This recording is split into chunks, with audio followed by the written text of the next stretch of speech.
At dahil malamig ang panahon, tinolang manok naman po ang lulutuin natin mga mare. At dito naman sa labas, ito nga yung kapatid ko, abalang-abala sa pagbabalat nitong langka. Yung binabaltan niya nga langka ay hubal na nga mga mare, kaya nga yan, pag niluto ay matamis-tamis na. Yan sa likod niya nga pala mga mare, ayan po yung tambakan nila ng mga kalakal. At sa mga hindi pa nga po nakakala mga mare, ang hanap buhay po nila ay pangangalakal. Andito rin pala mga mare yung mga anak niya. Andito nga pala po yung panganay, yung pangalawa, pangatlo at pang-apat. Bali 5 po yung anak niya, yung isa ay wala nga po dyan. Pagpasensyahan na nga ninyo mga mare yung kalat dyan dahil yung iba nga ay hindi pa nga po nila naaayos. Kanina nga po ay nagbenta sila ng kalakal. Hindi nga po madali ang hanap buhay sa pangangalakal dahil yun nga po ay swertehan lamang. Sa gabi nga po sila nangangalakal mga mare dahil sa gabi rin po tinatapon ng mga basura. Nung buntis nga ako mga mare, ayun nga po yung hanap buhay namin, yung pangangalakal. Nahihirapan pa nga po ako noon dahil 7 months pa lang yung tiyan ko. Pero sa awa nga ng Diyos ay nakakaraos din naman mga mare. At balik na nga pala tayo dito mga mare sa ginagawa ko. Hiniwa-hiwa ko na nga pala dyan mga mare yung manok. Medyo malalaki nga pala dyan yung hiwa ko dahil yan nga po ay tinola. Habang naghihiwa nga pala ako dyan mga mare ay di ko na nga mawari kung ano ba yung itsura ng mukha dahil ko. Sa oras nga na yan mga mare ay talagang pagod na po ako. Dahil kakatapos ko nga lang po niyan maglaba. Hapon na nga ako natapos mga mare maglaba dahil nga yung anak ko ay kakatulog lang din po. Ganun nga siguro pag maliit pa yung anak mo, ayun nga makakapaggalaw-galaw ka lang pagkatulog na. Kaya maswerte pa rin talaga yung mga may katabing nanay dahil kahit papano nga ay may pupuntahan ka o lalapitan ka na magbabantay nga ng anak mo. Kaya proud nga po ako sa mga nanay na walang ibang inisip kundi ang maging maayos at buo ang pamilya. Yung tipong kahit nahihirapan na nga sila ay tinitiis pa nila. At ayan mga mare, hinugasan ko na nga pala dyan yung hiniwa-hiwa kong manok. Hinugasan ko ngayon na mabuti mga mare para nga siguradong wala nang dumi. Sa totoo lang mga mare, mas masarap nga tinulahin yung native na manok kaya nga lang ay wala nang native. At nung matapos ko na nga yan linisan mga mare, ay pumunta naman po kami dito sa taniman para nga manguha ng sili. Ang kagandahan nga nitong sili na tinanim namin mga mare ay kahit ilang buwan na nga ay hindi pa rin nawawala ng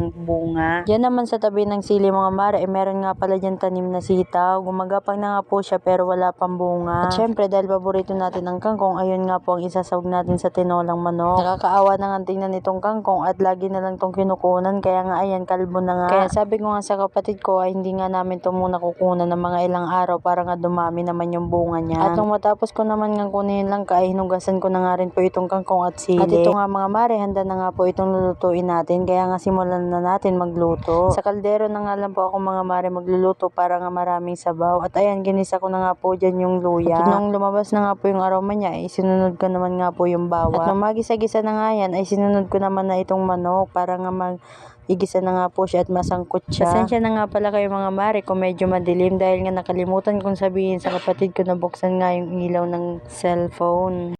Nung magisa-gisa na nga yan, ay nilagyan ko na nga yan ng paminta. Pamintang durog nga pala yung nilagay ko dyan mga mare. At ayan, nilagyan ko na nga rin po yan ng laurel. At pagkatapos kong nilagyan ay nilagyan ko naman po nitong sili. Masarap din talaga lagyan ng siling habayang tinola dahil yan nga po ay nakakapabango pa rin. Nilagyan ko na nga rin pala yan mga mare ng asin. At yan, tinakluban ko na nga muna po para hintayin magkulo. At nung kumulo na nga yan mga mare, ay nilagay ko naman po itong kangkong. Kung maamoy nga ninyo mga mare, ay naku, sobrang bango nga po. Amoy pa lang ay ulam na nga. Ilang minuto na nga lang mga mare ay maluluto na nga rin po yan. Habang kumukulo nga yan mga mare ay hinahalo ko nga po para magsama-sama yung mga sangkap nila. At ilang minuto na nga lang, ayan na, malapit na nga po yun maluto. Dahil hatidan ko pa nga rin po yung kapatid. At ayan mga mare, luto na nga po itong ating tinolang manok. Syempre papunta na nga po ako dun sa panganay kong kapatid dahil bibigyan ko nga siya ng ulam. Kukunin pa nga sana yun ng anak niya. Sabi ko nga ay wag dahil nga mainit. At ayan, umaasbok-asbok pa nga mga mare. Kain po tayo. May pakaway-kaway pa nga itong kapatid ko dyan. O, tingnan mo naman, opak. Ang ganda. Sino ka dyan? Hanggang dito na nga lang po ating video. Maraming salamat sa panonood. Bye-bye and God bless.